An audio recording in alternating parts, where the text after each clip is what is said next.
el evangelio de amor, el sol de la alegría, llegando hasta tu hogar.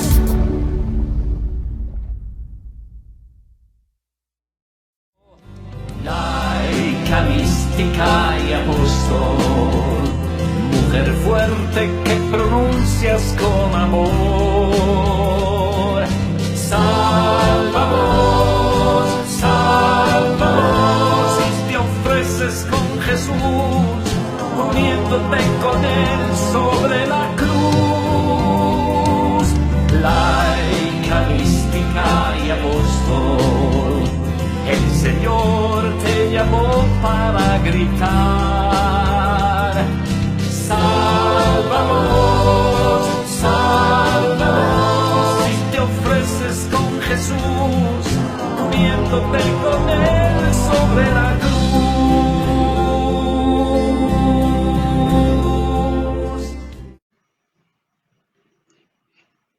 Bienvenidos a su programa Apóstoles de la Cruz.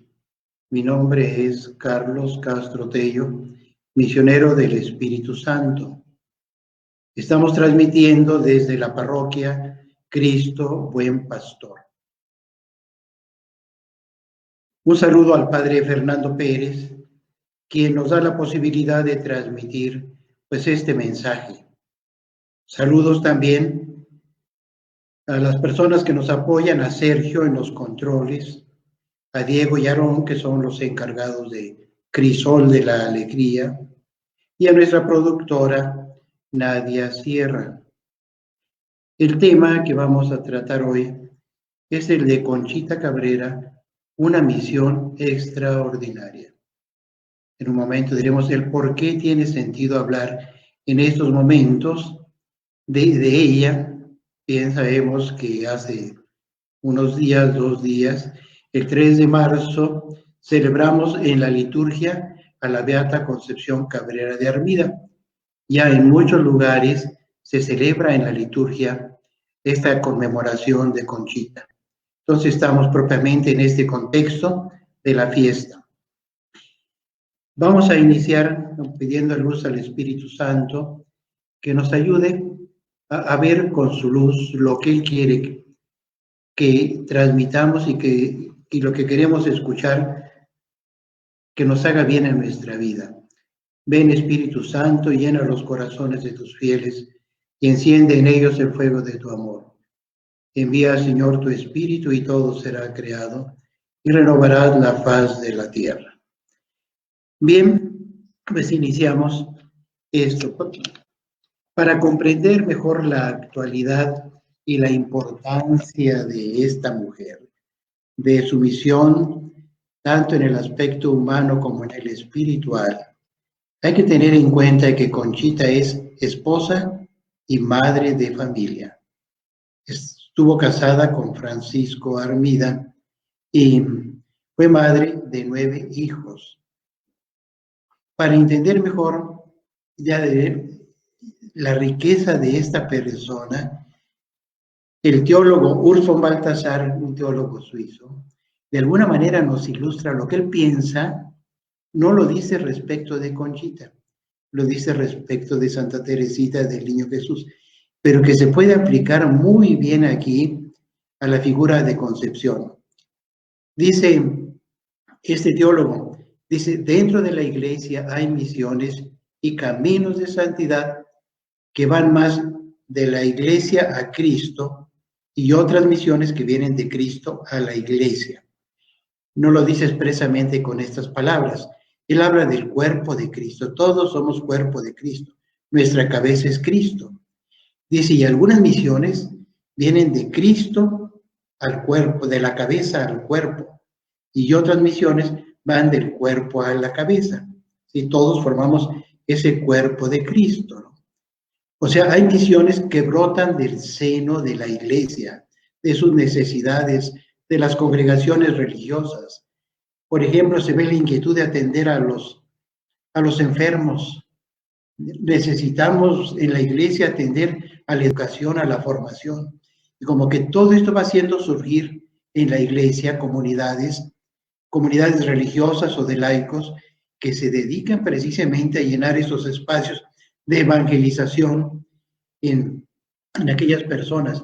Quiero insistir, surgen de iniciativas propiamente del cuerpo de la iglesia, nacen en la iglesia. Pero dice este teólogo, pero hay otras misiones que no nacen del cuerpo, nacen de la cabeza. O sea, vienen de Cristo. Y Cristo, y son, de alguna manera, si se puede decir, nos la señala. No podemos caminar por otro camino. Pienso un ejemplo de la antigüedad. San Pablo. San Pablo, él no tuvo la inquietud de ir a evangelizar por todos lados. Él andaba en otras ondas, totalmente diferentes, contrarias a todos estos grupos cristianos. Pero, ¿qué resulta? Que Cristo se le aparece y le dice y le da una misión, ¿eh? Y no le queda a San Pablo otra alternativa que cumplir esa misión, ¿eh? A la iglesia. O sea, es una misión que viene directamente de Cristo a San Pablo. Y así podríamos señalar otros ejemplos. Aún ya desde el Antiguo Testamento, pienso en Jeremías, le dice el Señor, antes de formarte en el seno, yo ya te conocía, te consagré para ser profeta de las naciones. ¿Y qué dice Jeremías? Yo no quiero eso. Soy un muchacho, no puedo hablar. Pues yo voy a estar contigo y lo vas a hacer. Bueno, con estos ejemplos, no hay duda de que Conchita Cabrera forma parte de esos santos que Dios mismo presenta a la iglesia como piedras angulares, con esquemas definitivos de exposición del Evangelio para hoy y para siempre. Son irrebatibles estas misiones, inatacables. Expresan lo que el Espíritu de Dios, que sopla donde quiere, descubre nuevos aspectos de la revelación infinita. ¿Sí? Es decir, esto viene de Dios. Conchita nunca tuvo la idea de decir, a ver, ¿qué voy a hacer ahorita? No, Dios la tomó, de alguna manera se apoderó de su cuerpo, de su alma, de todo su ser, y le fue inspirando con el tiempo lo que ella tenía que hacer. Y algo que también es muy interesante ver, cómo los obispos mexicanos así lo reconocen, como algo que viene de Dios. Lo dicen de esta manera. La historia de la Iglesia Católica en México durante el siglo XX, y lo dicen todos los obispos, en la Conferencia del Episcopado Mexicano, dice, esa historia no puede comprenderse sin Concepción Cabrera. Tanto sus obras de apostolado como sus escritos teológicos constituyen una riqueza increíble para la fe católica. Ella insistía en que en los ambientes sociales y familiares era necesario dejarse contagiar por los ideales evangélicos, imitando a Jesús, sacerdote y víctima. Son palabras que vienen de los obispos, de la Conferencia Episcopal. Es muy fuerte eso de que la Iglesia Católica de México no se puede entender sin ella. Yo diría, esta es una exageración. ¿Cómo que sin ella? ¿No? Creemos que efectivamente fue tan fuerte su influencia en la iglesia, en sacerdotes, en obispos y en muchas personas, fundadora de Obras de la Cruz, que efectivamente ella dio a la iglesia mexicana del siglo XX un nuevo impulso, ¿no? El ejemplo de Concepción como esposa y madre de familia, como mujer que se distinguió por su profundo amor a las peculiaridades de su ser femenino, en su docilidad y fidelidad a Dios. Esto es importante. Puede presentarse al mundo de nuestro tiempo, no solo a México, al mundo de nuestro tiempo como un modelo de mujer que la familia, la iglesia y la sociedad necesitan. Eso es decir, como una introducción, ella es una laica, no es una religiosa. Es interesante ver cómo precisamente Dios toma, no a un sacerdote, no a una religiosa, sino a una mujer laica, y sobre todo esposa y madre de familia. Bien, así pues, con la intención de comprender mejor el proceso humano y espiritual de Conchita, Vamos a considerar el tiempo que duró casada con Francisco Armida, periodo que marca el inicio de una gran obra en la Iglesia, el nacimiento de las obras de la cruz. ¿Cuándo nacen las obras de la cruz? En el año 1894. Lleva 10 años de casada. O sea, las obras de la cruz nacen en la familia, en una familia. La familia de Francisco, de Conchita, con 5 hijos ya, que tenían 5 hijos. Ahí nacen estas obras de la cruz, ¿no? El tema es de gran actualidad, como lo hemos dicho. Conchita, esposa y madre, lo voy a repetir en el exceso. La palabra laica no me gusta mucho porque es muy ambigua. Todas las mujeres son laicas, todas. También las religiosas de la cruz son laicas, laicas consagradas. En cambio, esposa, su laicado se expresa como esposa y como madre. Por eso ella transmite un gran mensaje a las familias de nuestro tiempo, que tanto lo necesitan, que tienen que redescubrir su vocación laical como camino de santidad en el matrimonio y en la familia. Es decir, la santidad no está hecha para los religiosos ni para los sacerdotes, para los presbíteros. Todos somos llamados a la santidad, todos, desde nuestro bautismo. Bien, vamos a distinguir en esta vida de Conchita 4 etapas. Primero, como novia. Hay que decir, ¿qué nos dice ella de su noviazgo? Después, como esposa, un poco la relación con su esposo. Después, como viuda. Y también como madre de 9 hijos. Lo vemos, creo que es un tono, creo que es lógico eso por lo que voy a decir después.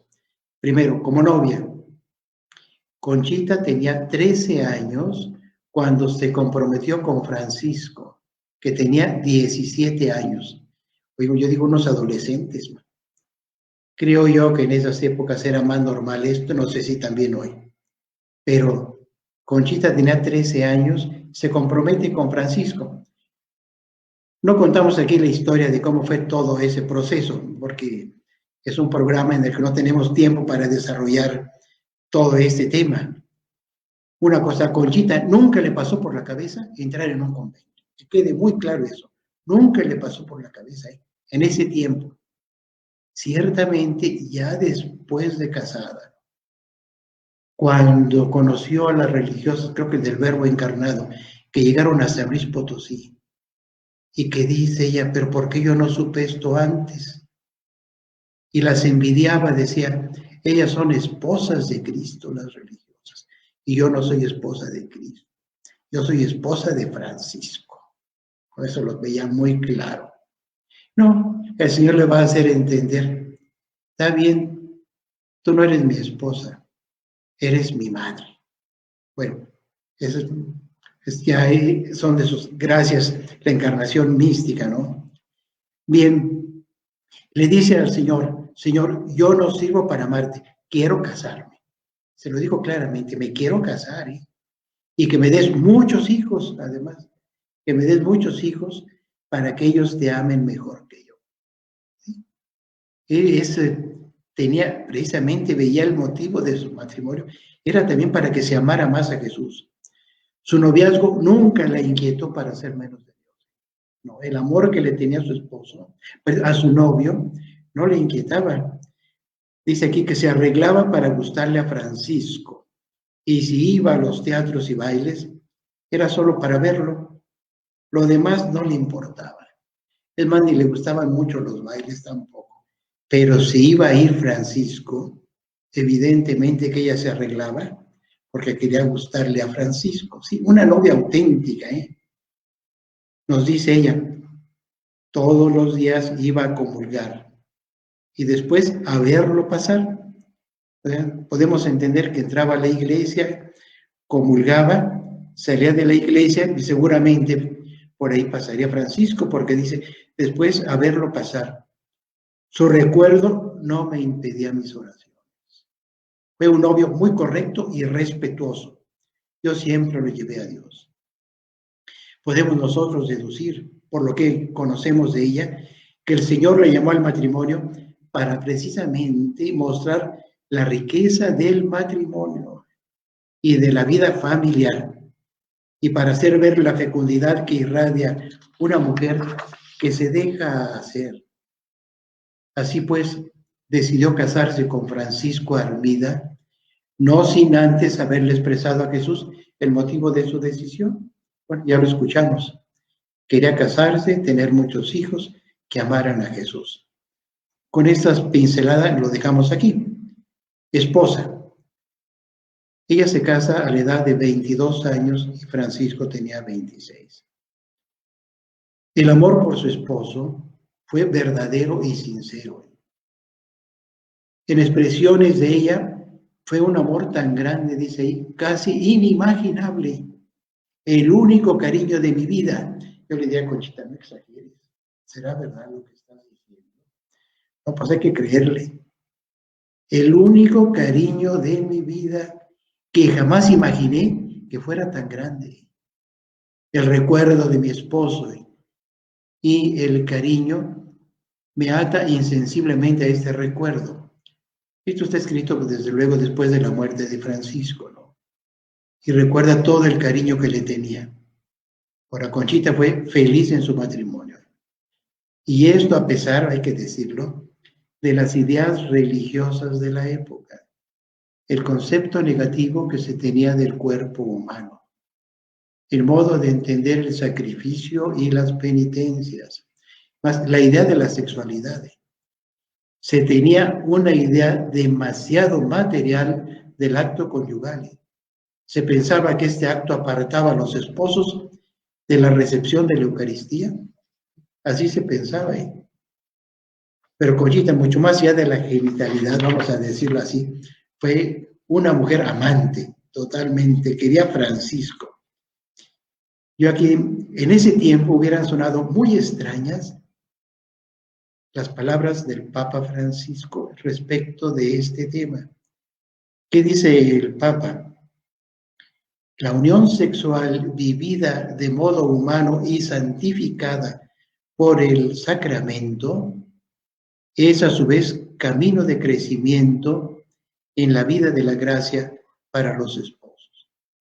Sí, y hay por ahí otras frases del Papa, creo que es Benedicto, que dicen cómo puede uno llegar a la unión mística, a una identificación con Cristo muy fuerte en el matrimonio. Sí, y esto creo que es muy importante señalarlo. La vida de santidad es para todos. A medida que crecía la familia, también se acrecentaba el amor de Francisco a su esposa. Hay que entender, pues, que era un amor correspondido. Francisco fue el que dijo, es que si no te casas conmigo voy a sufrir mucho. Dice Conchita ahí, yo nunca me imaginé que yo podría causar esos sentimientos, pero no te preocupes, me voy a casar contigo ya. Sí, Francisco realmente la quiso muchísimo.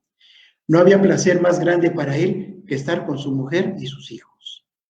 Llegar a su casa, ayudar a su esposa con los niños, jugar con ellos y leerles un cuento.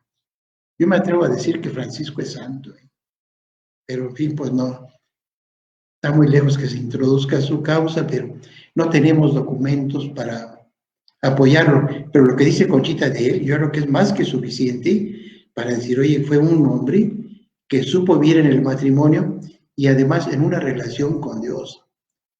Ya cuando Francisco está a punto de morir en la cama, le dice Conchita, está con él, le dice Francisco, oye, ¿ya fuiste a comulgar? Estaba preocupado precisamente ya por estos aspectos espirituales de su esposa que seguramente eran los de él. Dice Conchita, fue tan buen padre que viniendo de su trabajo me ayudaba personalmente a arrullar a los niños y a dormirlos. Su casa y sus hijos eran todo su encanto. Para mí fue siempre un completo modelo de caballerosidad. Los quehaceres de su vida de Conchita como esposa y madre se entretejen en la narración de su cuenta de conciencia. Como bien sabemos, ella tenía un diario espiritual. Lo hizo porque se lo pidió su primer director espiritual, el padre Emil, como diciendo, mira, no es necesario que vengas a decirme todo lo que te está sucediendo, por favor escríbelo. Y aquí lo dialogamos. Creo que este era el modo como los jesuitas dirigían a las personas que se acercaban a ellos en plan de dirección espiritual, como que les pedían hacer su cuenta de conciencia. Pero digo, Conchita escribía, y ahí está mezclado todo, ¿eh? Es un poquito difícil leer la cuenta de conciencia ahí. No podemos leerla de una manera fundamentalista. Cuando leamos un texto, lo primero que hay que preguntarnos, ¿cuándo lo escribió? ¿Qué fecha tiene? ¿Qué estaba viviendo en su familia?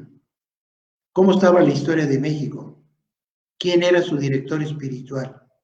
Hay que contextualizar, porque de esta manera vamos a entender mucho mejor lo que ella está escribiendo, en qué momento de su vida espiritual iba, porque no es lo mismo escribir en los inicios propiamente de la vida espiritual que cuando ya se está en las altas cumbres de ella.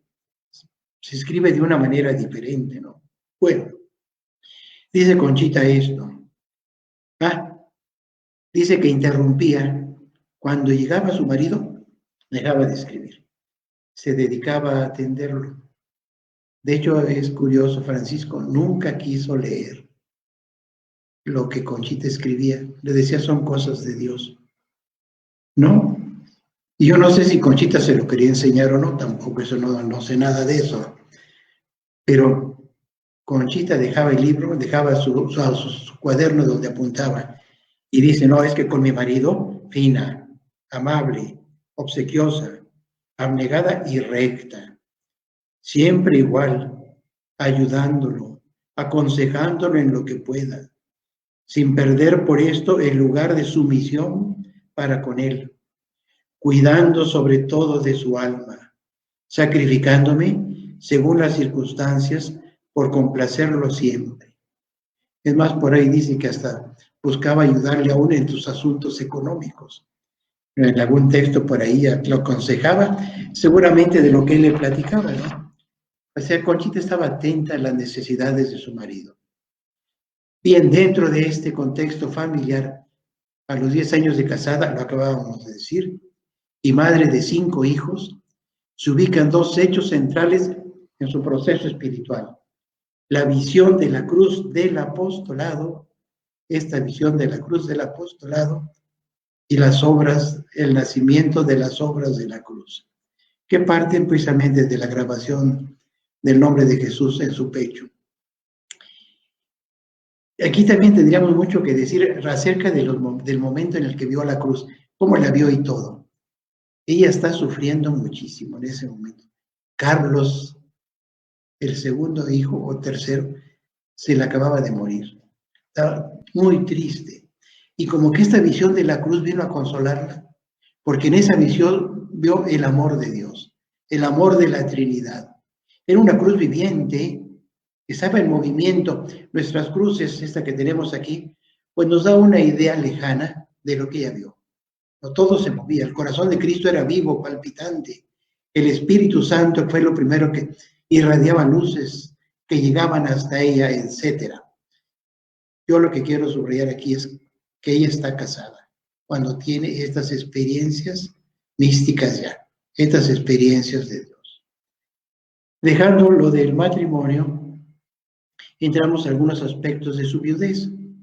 Después de 17 años de casada muere su esposo. Ella tenía 39 años, pues sí, en la flor de la edad todavía, ¿no?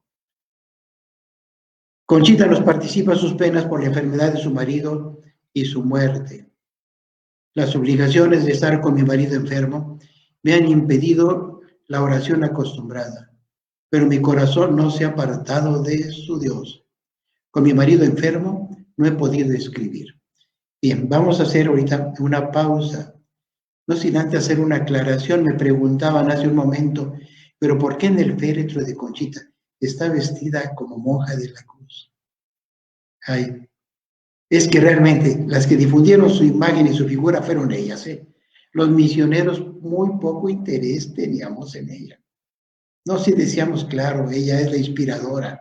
Ella fue la que le dijo al padre Félix lo que tenían que ser los misioneros y todo, pero ya el padre Félix nos lo está diciendo. ¿Para qué queremos a ella si ya el padre Félix nos lo está diciendo? Y hay otros aspectos históricos que explican el por qué Conchita no era tan fuerte en nuestra espiritualidad. A mí todo estaba cargado en el Padre Pérez. Bueno, hacemos un paréntesis, una pausa.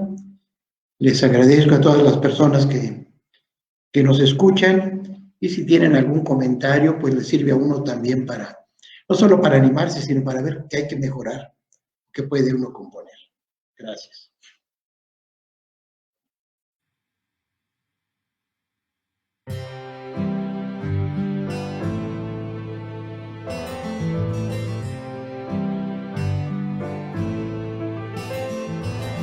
Mujer, esposa y madre, palabras que nos hablan de tu esencia.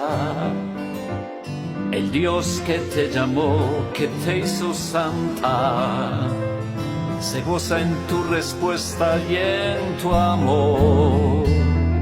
Conchita, te llamamos hoy tus hijos, orgullosos de una madre como tú. Seguimos hoy tus pasos y queremos como tú ofrecernos por la salvación del mundo. Laica, mística y apóstol, mujer fuerte que pronuncias con amor. Sálvanos, sálvanos, si te ofreces con Jesús, uniéndote con Él sobre la cruz. Laica, mística y apóstol, el Señor te llamó para gritar. Sálvanos, sálvanos, si te ofreces con Jesús, uniéndote con Él sobre la cruz.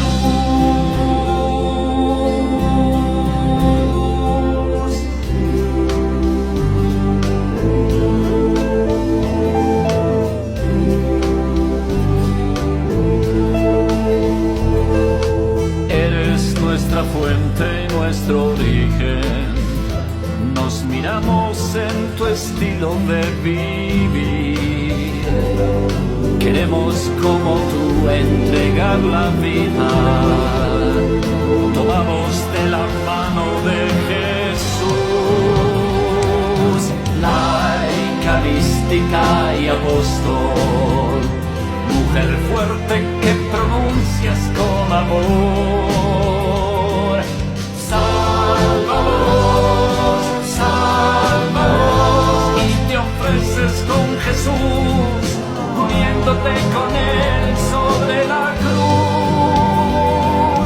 Laica, mística y apóstol, el Señor te llamó para gritar.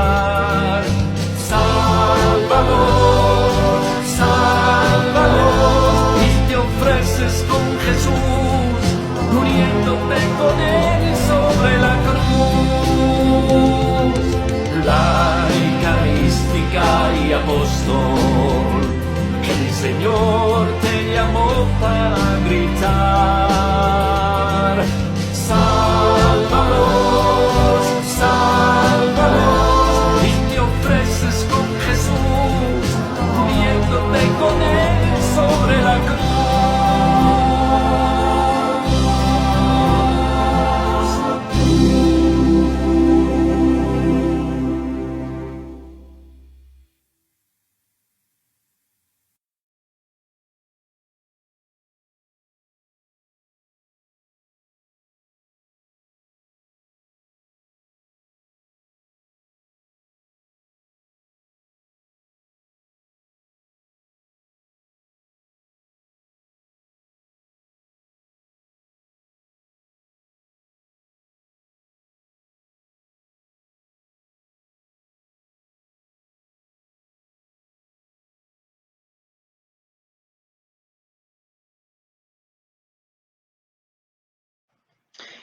Bien, vamos a continuar. Estábamos entrando en el tema de la viudez de Conchita. Ella estuvo siempre al lado de él en estos momentos, dice, A la vez que veía más cercana la muerte de su marido, crecía, se agigantaba el cariño en su corazón. Sentía que ya no tenía cabeza, ni fe, ni razón, sino solo corazón. Y lo dice, sino solo corazón. Lo escribe precisamente en el mes de septiembre, año en el que muere su marido, en el año 1901. Dice Conchita ya después, el día 17, a las 7 menos 5 minutos de la noche, se llevó el Señor a mi esposo, que me había dado en la tierra durante 16 años, 10 meses y 9 días. O sea, lo tenía todo preciso. Son casi 17 años. Faltaban 2 meses para los 17. El Señor me lo dio. El Señor me lo quitó. Bendito sea su santo nombre. Aquel cruel dolor, dentro del cual postrada me ofrecía la divina voluntad, continuó creciendo a la vez que yo comprendía y veía las realidades de este sacrificio. Así pues, ya después de la muerte de su esposo, Conchita, en medio de su tristeza, entendió que su vida había cambiado por completo.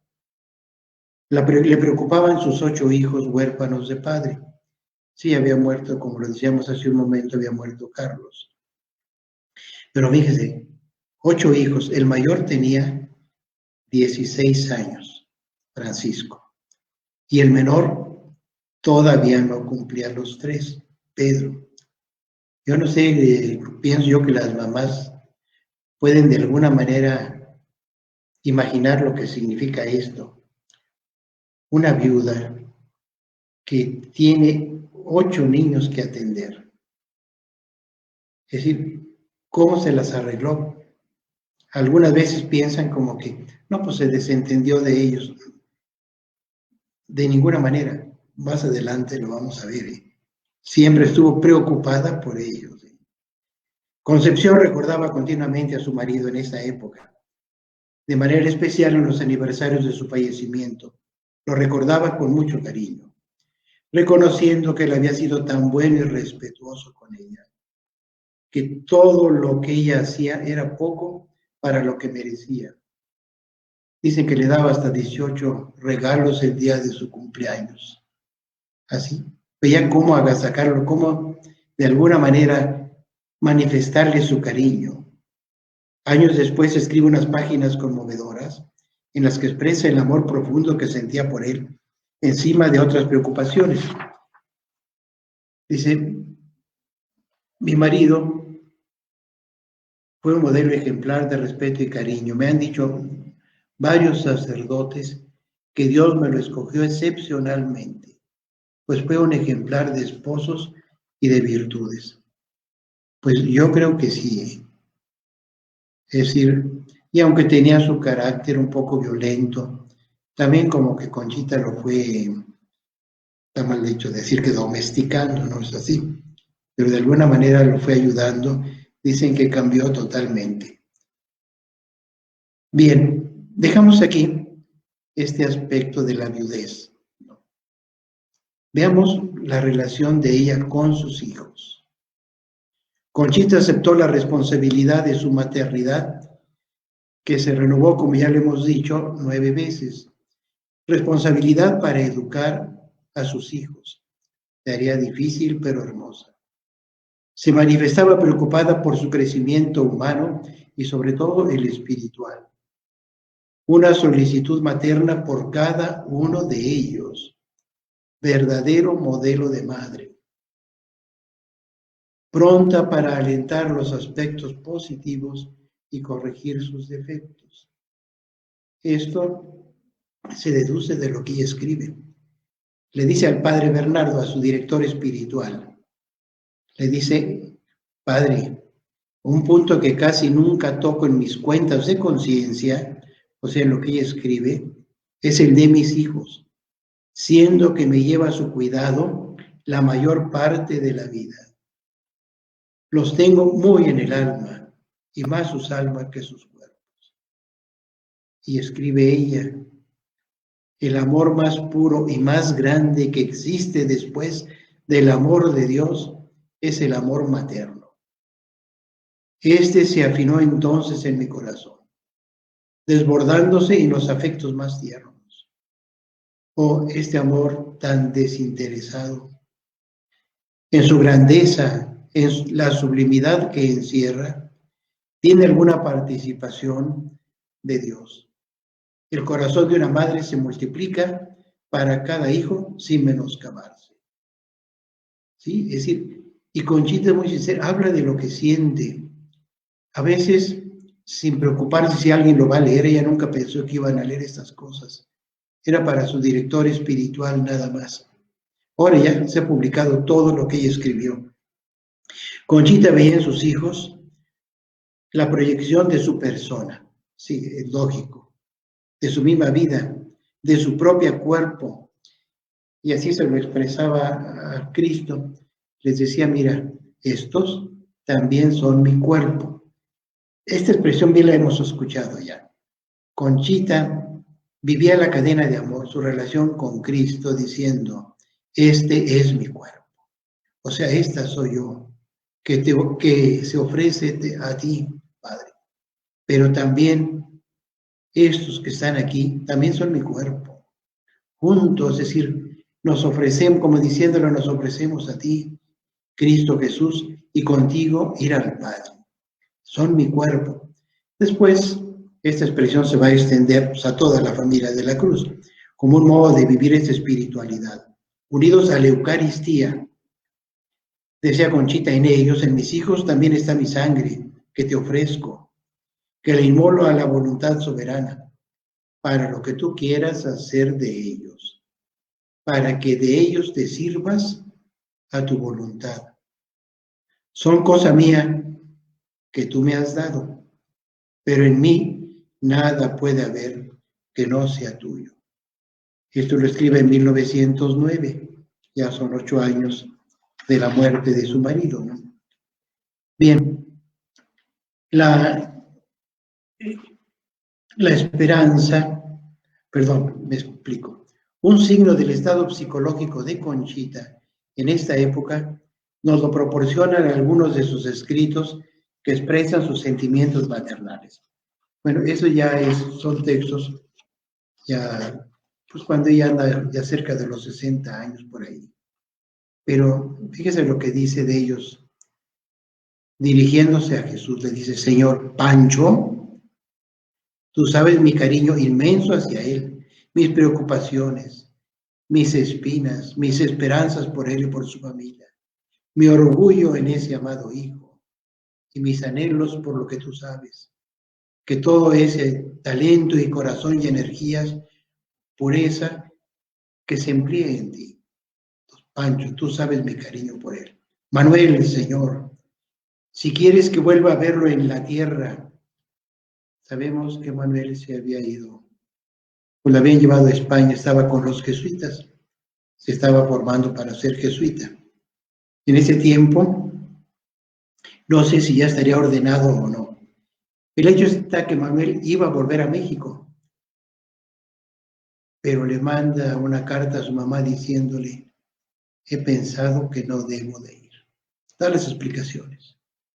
Por eso dice Conchita, si quieres que vuelva a verlo en la tierra, o que apriete contra mi corazón maternal el sacrificio que hizo, o sea, como un sacrificio el que hizo Manuel, el sacrificio que hizo en su generosidad, de renunciar a su madre y a su patria. Pues son cosas que quizás no entendemos, yo no las entiendo, pero en fin, cada persona es única, cada uno vive su vida interior, su vida espiritual, como sea.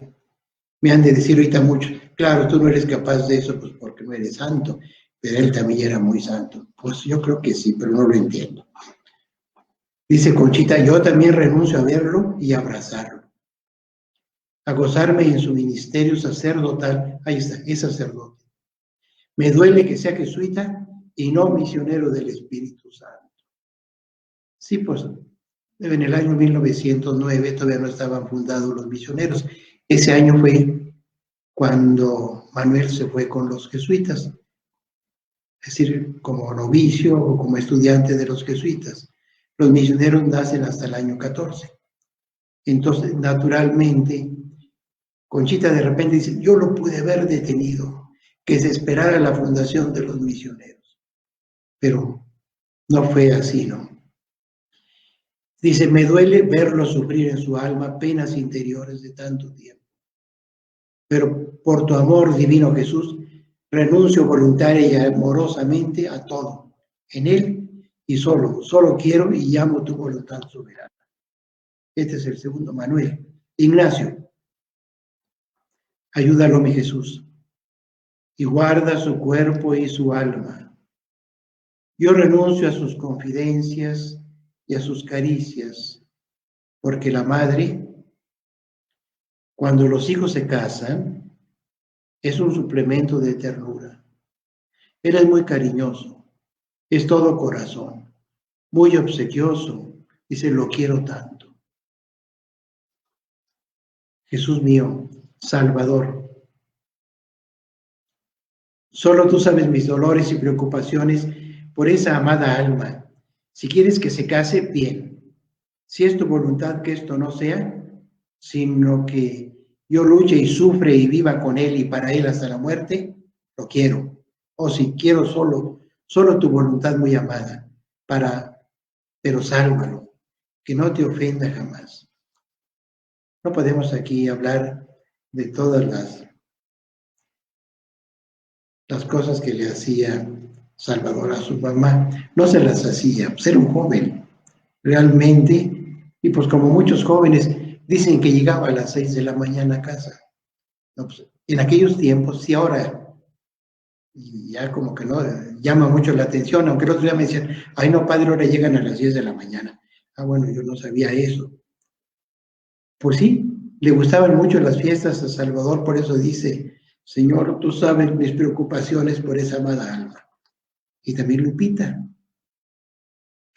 también, Lupe, mi amado Jesús, si tú quieres que viva o muera, que se opere o no, que viva lejos o cerca, de casa y de corazón, que sufra cosas de su carácter, sí, yo quiero lo mismo, no ser comprendida.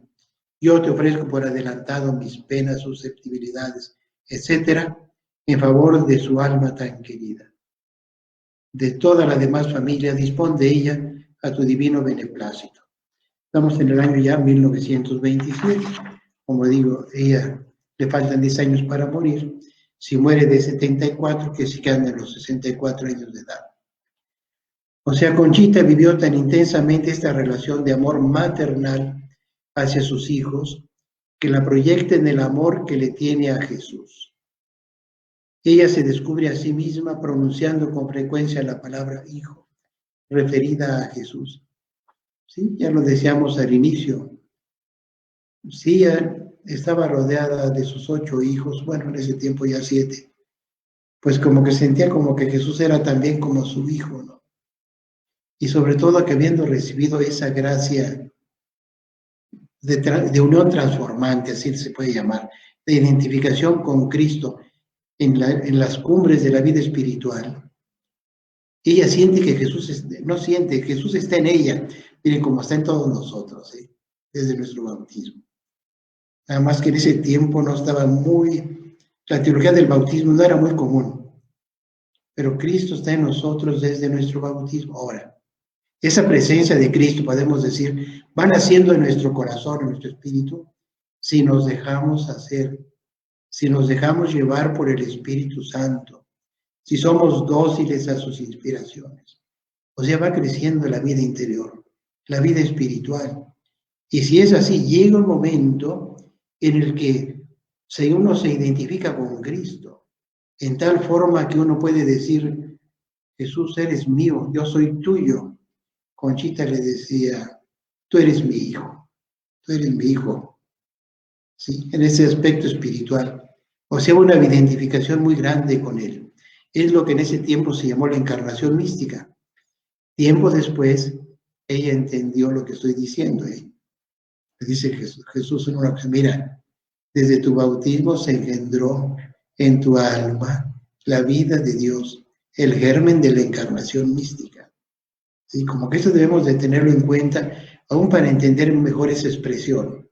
¿Sí? Es un modo de expresar una unión íntima, intensa con Jesucristo, ¿no? Por eso ella se descubre a sí misma, a veces diciéndole hijo. Y luego le da pena por decirle de esa manera. Pero Monseñor Martínez le dice, dígale así. Le insiste en que no ponga límites a su amor, a sus martirios maternales, para que de esta manera su maternidad sea más perfecta. Monseñor le exhorta a romper el dique que contenía su amor maternal y que ahora se estaba derramando el torrente de su ternura maternal. Y eso es lo que la caracteriza. Ella es madre, esto es evidentemente. Madre biológicamente, en primer lugar de sus hijos, pero es madre de las obras de la cruz, de las 5 obras, es decir, del apostolado de la cruz, de las religiosas de la cruz, de la alianza de amor, de la fraternidad de Cristo sacerdote y de los misioneros del Espíritu Santo. Estas obras van haciendo a lo largo de 20 años. La primera de ellas, el apostolado de la cruz, en 1875. Sí. O sea, ella en 1894 a 1895. Y 2 años después nacen las Madres de la Cruz. Y ya después de muerto su marido, en el año 1909-1910, la Alianza de Amor, en el 11, la Fraternidad de Cristo Sacerdote, y en el 14, los Misioneros del Espíritu Santo. Pero todo este movimiento fundacional parte de, precisamente, de la visión de la cruz del apostolado y de que ella se marca en su cuerpo el nombre de Jesús. Bien, Monseñor Martínez le dice, ser madre. En estas 2 palabras se contienen todos los designios de Dios sobre usted. Estas 2 palabras, o sea, ser madre, constituyen el ideal de Dios sobre su alma. Como Dios creó a algunos para ser mártires, o doctores, o sacerdotes, a usted la creó Dios para ser madre. Y toda su preocupación, todos sus esfuerzos deben dirigirse a esto, a ser madre con todo lo que encierra esta divina palabra. Eso fue lo característico en ella, ser madre. Bien, aquí terminaríamos en el plan presentado, pues esta primera parte, podemos decir, de su vida maternal, esponsal, de novia, de viuda.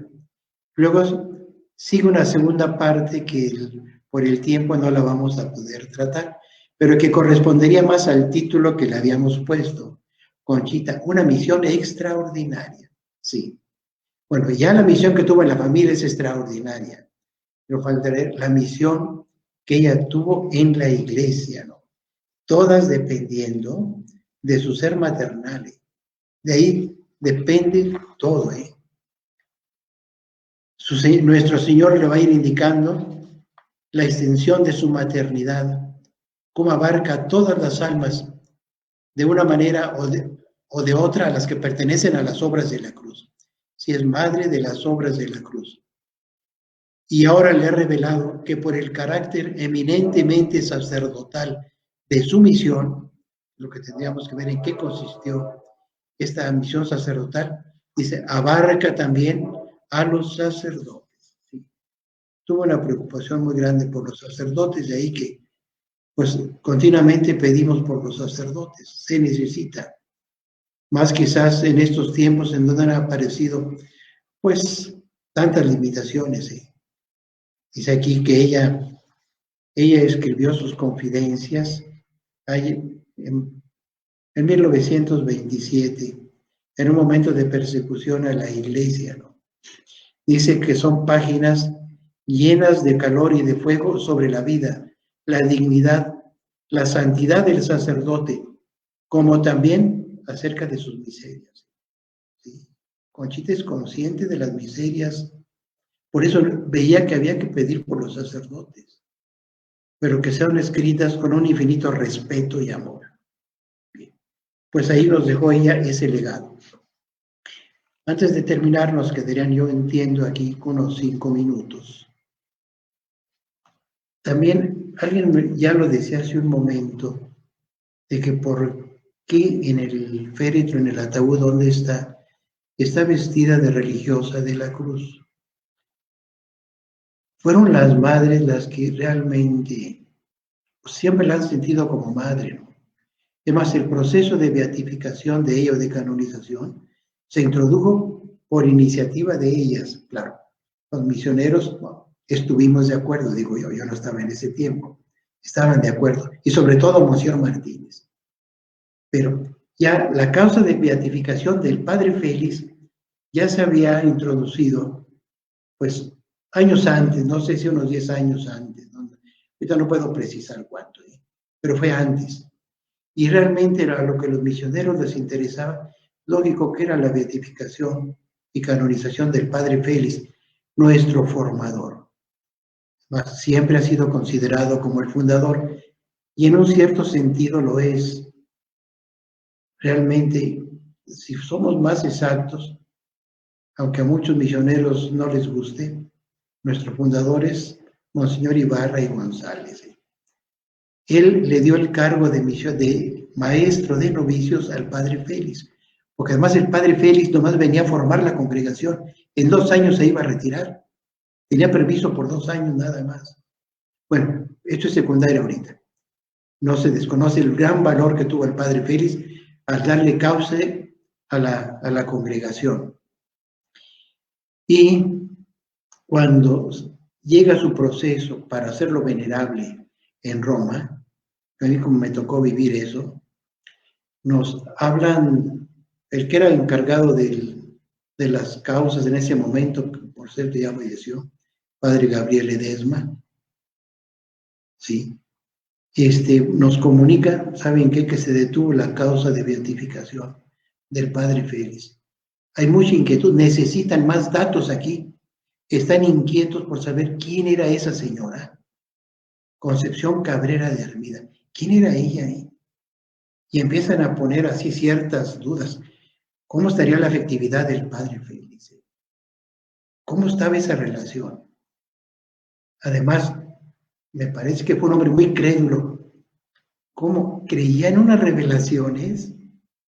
Es extraño todo esto. Y luego, qué imprudencia la del padre Félix. Por él se hizo la división en las religiosas de la cruz. ¿Sí? Como bien sabemos, se separaron 14 de las 21, quedaron 7 nada más. Dicen que era por imprudencia y bueno, y no sé, otros 2 hasta desobedientes lo tratan ahí. Hubo que responder a esas objeciones. Digo, no puedo adornarme, yo no respondí, pero yo tuve que formar un equipo porque el padre Melesio Picasso, que era el superior general, me encargó. Forma un equipo que dé respuesta a estas observaciones. Claro, se dio respuesta, no había problema, todo se solucionó. Pero esto nos hace ver el por qué, como que Conchita no era totalmente metida en la congregación. Si hay unos padres, hay que reconocerlos, Nacho Navarro, el padre Guadalupe Treviño, Roberto de la Rosa, bueno, habrá otros más, Tomás Falo, sí, ellos eran de Conchita, totalmente Conchita. Y como que no les gustaba tanto el padre Félix. Digo, no quiero exagerar, a lo mejor sí, pero ellos estaban enamorados de Conchita Cabrera. Bien, es más, el primero extraño, un padre dominico, Filipón, es más, el que se enamora de Conchita, se viene a México a estudiarla. Y nos dice, es una gran santa la que tienen aquí. Así se los dijo a sus hijos que conoció. Oigan, su madre era una gran santa. Dicen ellos, o santa o no, no sabemos. Pero eso sí, la mejor de las madres que ha habido. ¿sí? Los hijos estaban también encantados con esa madre que habían tenido. Y el padre Filippo, que vio unas fotografías de Conchita vestida de religiosa de la cruz, dice, esto quítenlo, no lo publiquen, porque parecía la imagen de ella no es religiosa, ella es laica. Pero de todas maneras, pues las monjitas de la cruz no se aguantaron, y en el féretro ya la revistieron de monjitas de la cruz. Está bien, pero alguien me decía que había que aclarar esto, ¿por qué muere como religiosa de la cruz? En un cierto sentido, sí muere como religiosa de la cruz, como se acostumbraban en aquellos tiempos los votos privados, que en artículo mortis decían, es decir, como que valían. Es más, hay algunos padres que mueren como misioneros del Espíritu Santo, obispos, sin haber estado con nosotros, como Ibarra, como Martínez. Son misioneros del Espíritu Santo porque hicieron unos votos para la hora de la muerte. Y Conchita, desde ese punto de vista, podemos decir que también tenía sus votos también como religiosa, ¿no? Pero ella, su vida fue una vida laical. Bien, pues el tiempo se nos termina. Vamos pues en otra ocasión a hablar más de esta misión de Conchita. Bien, me llegan aquí algunos saludos desde Monterrey, un lugar que quiero mucho, que me entusiasmó más con las obras de la cruz. Esta es Lucy. También Mariana Mora, qué gusto verlo, padre. Qué bueno que está usted bien. Si alguien decía que qué pasaba, que por qué ayer no había hablado, seguramente ya le dio el COVID. No, gracias a Dios no me ha dado y espero que no nos dé ninguno de la comunidad. Bueno, Blanca, muchas gracias por tus saludos. Norma y Yadira también, ¿eh? Aquí me pone todo un recado. Se los agradezco mucho por todo esto. A Ana Latorre. Bueno, no voy a decir nada porque se van a enojar aquí sus compañeras, ¿no? Como ella es maestra, mira. Luego lo extrañamos, aquí, el COC, así me lo pone. Saludos, Padre Carlos, gracias. Georgina también del COC, ya. Gracias por compartir todo lo que usted sabe. Fina García, hola, muchos saludos y bendiciones. Bien, saludos, Gusto Paibón, también, claro, del apostolado sacerdotal, saludos afectuosos, de Ceci de la Cruz. Bueno, pues muchas gracias a todos ustedes, también del apostolado de la Cruz de Culiacán, gusto escucharlo y verlo en su charla. Gracias por su hermosa plática, lo dice Norma Ramírez.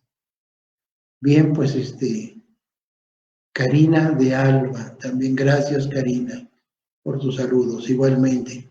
Julio Briceño, gracias por explicar un poco cómo se obtuvieron las reliquias de primer grado, gotas de sangre de Conchita. Ahorita no lo puedo hacer por el tiempo, ya me lo preguntaron, pero voy a informarme bien, y en la próxima ocasión se los digo. Olga García, también qué gusto verlo por medio de lo extrañamos. Hola, padre. Rosy, a Rosy Carrillo también del COC. Lucero Hernández. Ándale, gracias, padre Carlitos. Uy, qué afectivo. Muy interesante su plática. Leti, saludos, excelente explicación. Gracias por todo esto. Elvita, padre, un abrazo fraterno con mucho cariño. Gracias, Elva. Otra vez Julio Briceño, muchas gracias por la plática. Lo escuchamos, desde Cancún. Pues muchas gracias por esto. Rosalía Pérez también, me desean bendiciones. Yo también les deseo a todas las personas que Dios las bendiga.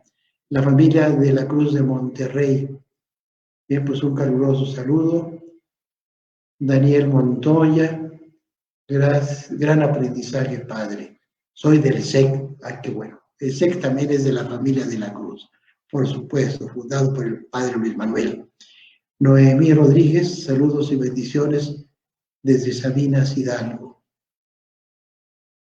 Cintia Preciado, ¿de qué murió Conchita? Bien, pues yo, vamos a decir en primer lugar que de edad, pero ya tenía muchos achaques la pobre, así de, no puedo ahorita precisar exactamente de qué, para no decir. Bueno, pues muchas gracias, que el Señor los bendiga, que el Espíritu Santo, fuente de toda santidad, les comunique su espíritu, se comunique su amor y las bendiga el Padre, el Hijo y el Espíritu Santo. Amén. Muchas gracias y que Dios los bendiga.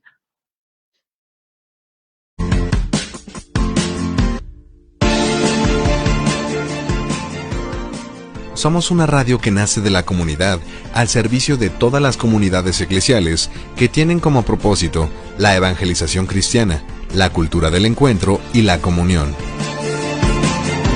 Estamos presentes a nivel local, regional, nacional e internacional y contamos con enlaces de radios en Latinoamérica y el Caribe. También emisoras culturales y Radio Vaticano.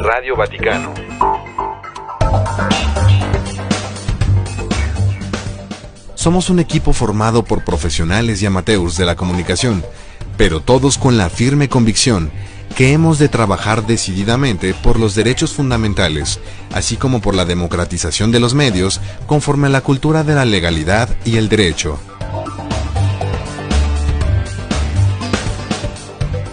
Radio Crisol de la Alegría nace en Monterrey, Nuevo León, México, para llegar a todo el mundo a través de las redes. Nuestra infraestructura sigue creciendo a gran velocidad en todo el país. Estamos desarrollando la comunicación de vanguardia. Nuestra producción es la gente y para la gente, y nuestros audios y podcasts son compartidos de manera permanente por inbox a nivel internacional. Escúchanos en www.radiocrisoldelalegría.com y descarga nuestra app.